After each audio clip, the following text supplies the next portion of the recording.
Bonjour frères et sœurs et merci de votre fidélité. Les 12 représentent la communauté de l'Église. Et l'Église, comme le dira l'apôtre Paul, n'a de sens que dans le mystère du Christ crucifié ressuscité. La croix manifeste l'amour extrême de Dieu pour l'humanité, mais sans la résurrection, la croix resterait une tragédie absurde et la foi chrétienne serait vaine. L'Évangile nous dit bien que Jésus, crucifié et ressuscité, est là au milieu de la communauté des 12. La mort et la résurrection de Jésus est le cœur de notre foi chrétienne. Notre foi repose sur une victoire, la résurrection, non pas sur un échec, la croix.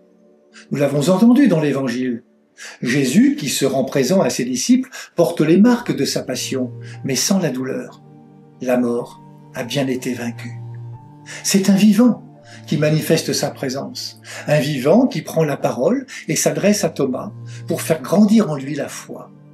Avance ton doigt ici et vois mes mains, avance ta main et mets-la dans mon côté, cesse d'être incrédule, sois croyant. Grâce au Christ, crucifié et ressuscité, la foi peut grandir dans le cœur de Thomas. Mais plus encore, il relie Thomas à ses compagnons, ceux-là même que Thomas n'avait pas cru quand il lui avait affirmé qu'ils avaient vu le ressuscité. Jésus redonne à Thomas sa place dans la communauté. Grâce au Christ crucifié et ressuscité, la vie peut naître dans les lieux fermés. Jésus vient alors que les portes étaient verrouillées. Le Christ crucifié et ressuscité, s'il peut passer à travers les murs d'une maison, peut également faire tomber bien d'autres murs. Celui de l'indifférence, du repli sur soi, de la peur, du doute, de la maladie, du péché. Jésus était mort et il se révèle aux disciples en détruisant le mur qui sépare la mort de la vie.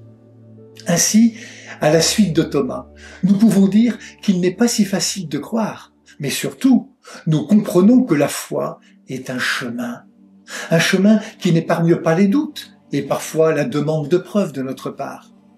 Nous découvrons aussi que la foi naît grâce à une communauté. Oui, ma foi a besoin de celle des autres pour grandir. Merci Seigneur de nous avoir donné l'Église. Bonne journée à toutes et à tous, prenez bien soin de vous et des autres.